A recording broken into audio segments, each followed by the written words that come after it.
நோக்கோரை ஆற்ற வருகிறார்கள். உங்கள் கை தட்டுகிறோம். குடியேற்ற முத்தமிழ்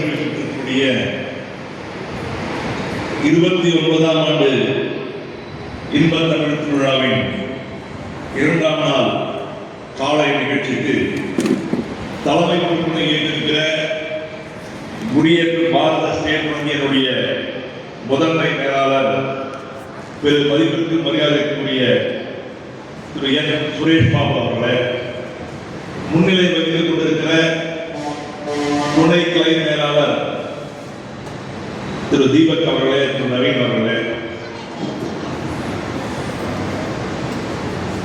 இனி ஒரு அறிமுக உரையை வழங்கிய முத்தமிழ் சொல்லக்கூடிய ஆளாளர் திருமதி விஜயலட்சுமி ராமமூர்த்தி அவர்களே, திருமதி வசந்தி லட்சுமி அவர்களே, நண்பர் திருமால் அவர்களே, புலவர் சதாசிவம் அவர்களே, திரு ராமகிருஷ்ணன் அவர்களே, அண்ணன் பிச்சாண்டி அவர்களே, மேடையில் இருக்கிற பெருமக்களே, இந்த விழா மிக சிறப்பாக நடப்பதற்கும் இந்த அமைப்பு தோன்றுவதற்கும் காரணமாகவும் வித்தாகவும் இருக்கின்ற முத்தமிழ் சொல்லிக்கூடிய நிறுவனர் எங்களுடைய அருமை புலவர் திரு பத்மநாபன் அவர்களே, மாணவ சொந்தங்களே, பெற்றோர்களே, உங்கள் அனைவருக்கும் என்னுடைய காலை வணக்கம். கூட்டம் குறைவாக இருக்கிறது என்பதற்காக நாம் வருத்தப்பட போவதில்லை. மூர்த்தி சிறிதென்றாலும் கீர்த்தி பெரிது என்று சொல்வார். இங்கே இருக்கிற குழந்தைகள், குறிப்பாக நம்முடைய ஊரை சேர்ந்த குழந்தைகள், பேச்சு கலையில,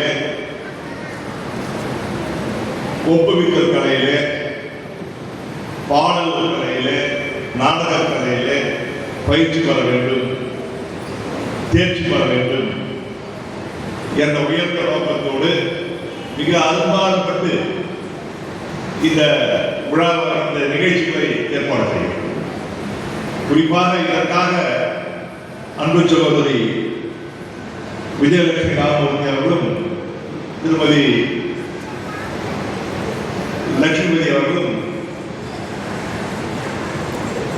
செய்திருக்கிற உழைப்பு, முயற்சி பாராட்டுக்குரிய. அதற்கு ஈடு இல்லை. ஒவ்வொரு பள்ளிக்கு செல்வதாகட்டும், தலைப்புகளை செல்வதாகட்டும், புலவர் செல்வராக கூட பள்ளிகளுக்கு செல்வதாகட்டும், தலைப்புகளை செல்வதாகட்டும், மாணவர்கள் எல்லாம் ஒரு இடத்தில் வரவழைத்து போட்டிகளை நடத்தி தகுதியானவர்களை தேர்ந்தெடுத்து அவர்களுக்கு என்ன பரிசுகளை கொடுக்கலாம் முடிவு செய்து அந்த பரிசளிப்பு நிகழ்ச்சி தான் இது. இதில் பங்கு பெற்ற எல்லா மாணவ சங்கங்களும் வெற்றியாளர்கள் தான். நீங்கள் எல்லோரும் வெற்றியாளர்களே. பாரத ஸ்டேட் வங்கி மாணவர்களுக்கு பரிசு கொடுக்க வேண்டும் என்பதற்காக நிதி இருக்கிறது. கிட்டத்தட்ட 20 ஆண்டுகளுக்கு முன்பாக கிருஷ்ணமூர்த்தி என்று ஒரு முதன்மை மேலாளர், அவர் பெயர் பட்டை கிருஷ்ணமூர்த்தி என்ற பெயர், நெட்டு நிறைய விரும்பி வைத்து கொள்வார். 10 விரல் இருக்கு.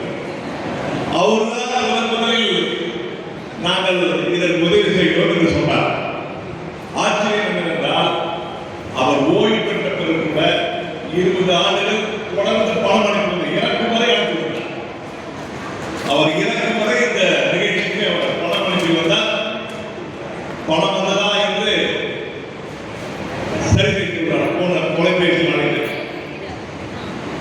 ஆகையால் அந்த அளவுக்கு உங்களுக்காக, மாணவ சங்கத்திற்காக நடத்தப்படுகிற இந்த நிகழ்ச்சி. இதன் பயன் என்ன என்றால், இப்போது இருக்கிற இளைய தலைமுறைகளுக்கு இந்த ஆர்ட் ஆஃப் கம்யூனிகேஷன் என்பது இட் இஸ் லேக்கிங். சாதாரணமாக நான் எப்படி அதை சொல்லுகிறேன் என்றால், இப்பொழுது இருக்கிற குழந்தைகள் பேசுவதே கிடையாது. இந்த ஜெனரேஷன் இது பாருங்க. நீ யாராவது ஒரு வீட்டுக்கு போனீங்கன்னா அந்த வீட்டில் இருக்கிற லிவிங் ரூம்ல இருந்து முதல்ல என்ன ஒரு ரூமுக்கு போய் ஏதாவது போவாங்க. இப்போ பேரண்ட்ஸே பேசுறதுல எப்போதும் தேவை வாட்சிங் மொபைல் இல்லை.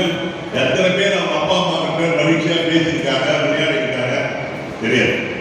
எல்லாம் யூடியூப் பார்க்கலாம், கூகுள் பார்க்கலாம், அதில் மொபைல் ஃபோனில் கேம் விளையாடுறாங்க. அதில் விளையாடினா நேரம் போகிறதே தெரியாது. அந்த ஒருத்தர்கிட்ட ஒரு if you are studying in institution, எத்தனை பேர் உங்க டீச்சர் கிட்ட போய் டவுட் கேட்குறீங்க? எனக்கு இந்த பாடம் புரியல, இந்த லெசன் புரியல, ஒருத்தர் தான் கை கொடுக்குறீங்க, 2 பேர் கை கொடுக்குறீங்க. திஸ் இஸ் ஆல் அப்ரிஷியேட்டட், உங்களை எல்லாம் பாராட்டுகிறேன். இதுக்கு என்ன காரணம்னா வெக்கப்படுறோம். எந்த டீச்சராவது பாடத்தில் நீங்க சந்தேகம் கேட்டு உங்க வேலையில போன்னு சொல்றாங்க இருக்காங்களா? யாரும் கிடையாது. நம்ம எங்க சங்கடப்படுறோம்னா வெக்கப்படுறோம், கம்யூனிகேட் பண்றோம். யாருக்கிட்டே போய் கேட்கறதுக்கு நம்ம தயங்குறோம், பேசுறதுக்கு தயங்குறோம். நிறைய பேர் பக்கத்து வீட்டுக்காரர்கிட்டே பேசுறது இல்லை இல்லையா? பக்கத்து வீட்டு குழந்தைகிட்ட பேசுறது இல்லை, எதிர்கிட்ட ஆளுகிட்ட பேசுறது இல்லை. This is all lack of communication. பெரிய இந்த நாடுகளுடைய பிரச்சனை கூட பேச்சுவார்த்தை கூட தீர்க்கிறாங்க. ஒரு பிரச்சனை வந்தால் கூட அது எப்படி தீர்க்க வேண்டும், எப்படி சரி செய்ய வேண்டும், பேச்சால் எல்லாவற்றையும் சாதிக்கலாம். பேசுவதால் எவ்வளவு பெரிய சந்தையும் சமாதானமாக செய்துவிடலாம். இந்த குழந்தைகளுக்கு நல்லா பேச கற்றுக்கணும். ஒரு வீட்டுக்கு பெரியவர் வந்தால் வாங்க, வணக்கம், நல்லா இருக்கீங்களா, வீட்டில் அம்மா நல்லா இருக்காங்களா, அண்ணன் நல்லா இருக்காங்களா, அக்கா நல்லா இருக்காங்களா, சாப்பிட்றீங்களா, தண்ணி குடிக்கிறீங்களா, இதெல்லாம் லாக்கி. நான் சிறுவனாக இருக்கிற பொழுது என்னுடைய தந்தையார் இருந்தால், என் தந்தையார் இருக்கிற உட்கார்ந்தே எனக்கு பழக்கம் கிடையாது. அவர் உள்ள நுழைஞ்சாருன்னு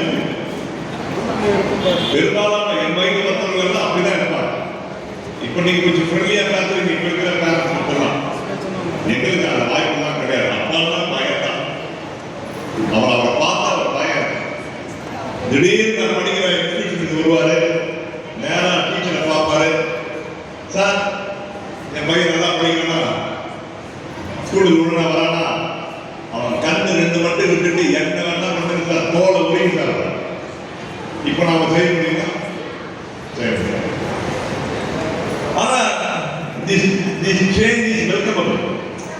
குழந்தைங்கிட்ட பேரண்ட்கிட்ட ஃப்ரெண்ட்லியா இருக்கிறது அப்படின்றது அது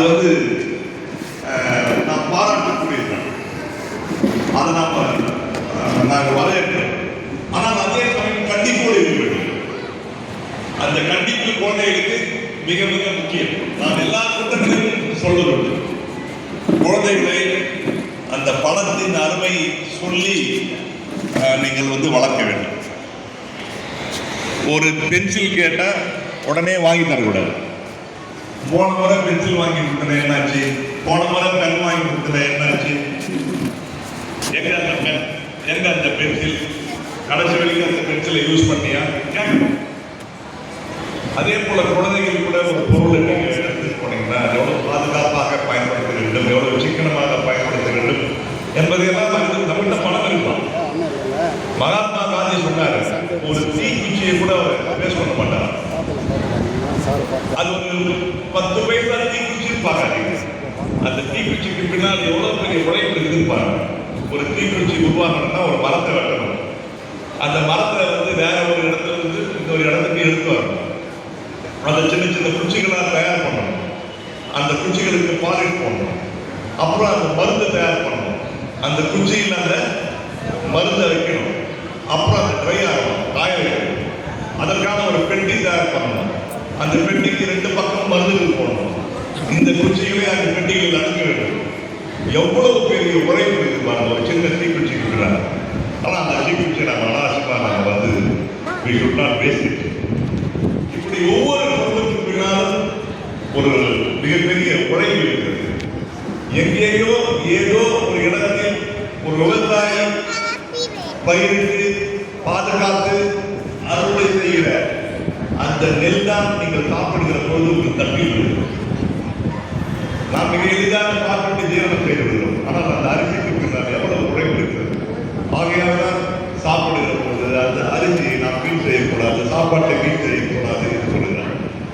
இத்தகைய விஷயங்கள் எல்லாம் பெற்றோர்கள் குழந்தைகளுக்கு சின்ன சின்ன விஷயங்களை சொல்லிக் கொடுக்க வேண்டும்.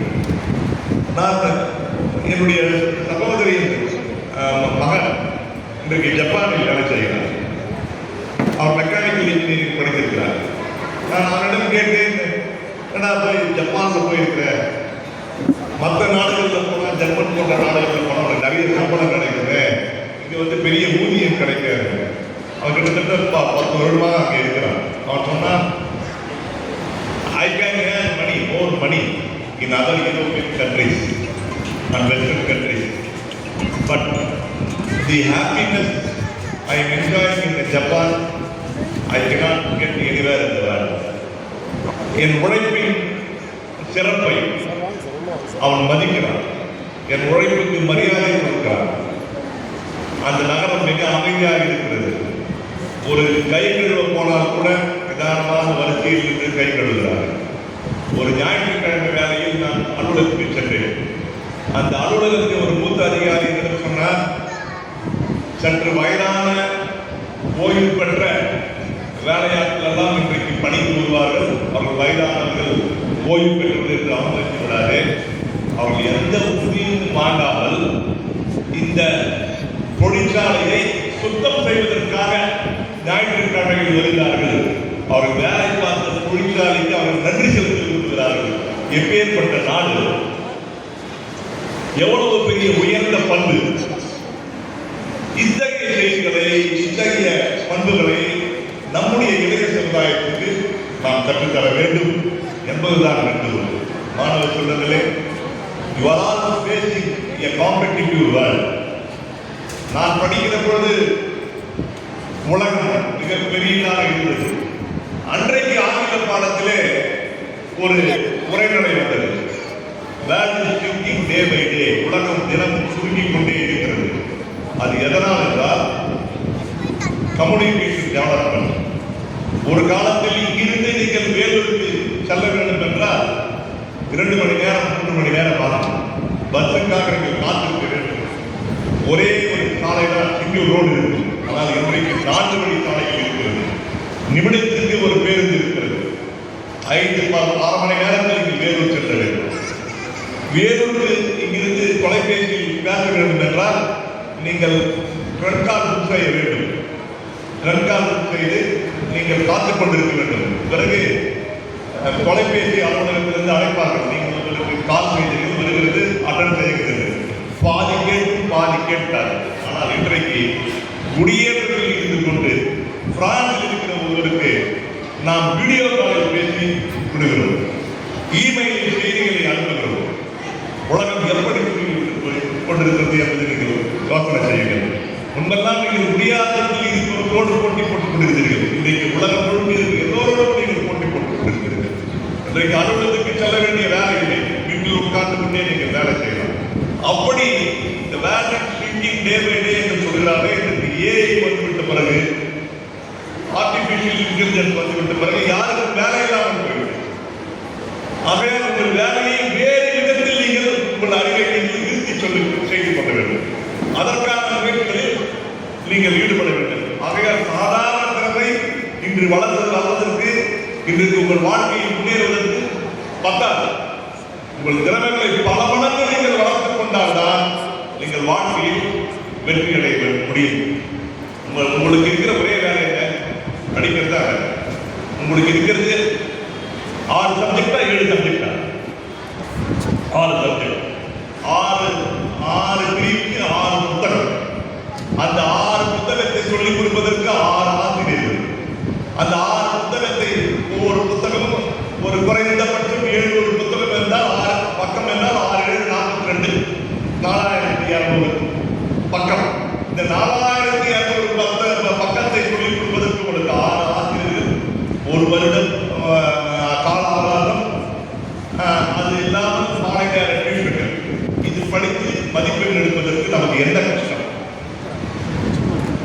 வேலையா லாங்குவேஜ் நன்றாக படிக்க வேண்டும், மதிப்பெண் எடுக்க வேண்டும், கடுமையாக உழைக்க வேண்டும் என்ற எண்ணம் இல்லாத நமக்கு காரணம். நம் வாழ்க்கை நம் கையில் என்று நீங்கள் உணர்ந்து கொண்டால் நிச்சயமாக நீங்கள் வாழ்க்கையில் வெற்றி பெறலாம். நீங்கள் உயர வேண்டும் என்பது என்பதற்காகத்தான் உங்கள் பெற்றோர்கள் உழைக்கிறார்கள்.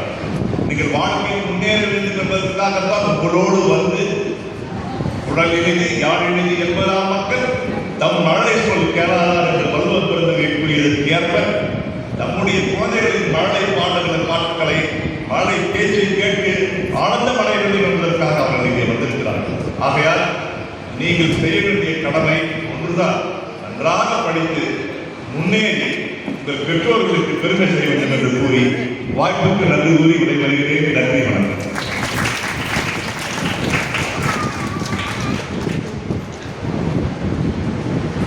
மிக சிறப்பாக அரங்க அறிவு உரை ஆற்றிய என் அன்பு சகோதரி விஜயலட்சுமி ராமமூர்த்தி அவர்களுக்கு எங்களுடைய நிறுவனர் ஐயா அவர்கள் தங்களுடைய திருக்கரங்களால் ஆடை அணிவித்து சிறப்பு செய்கிறார்.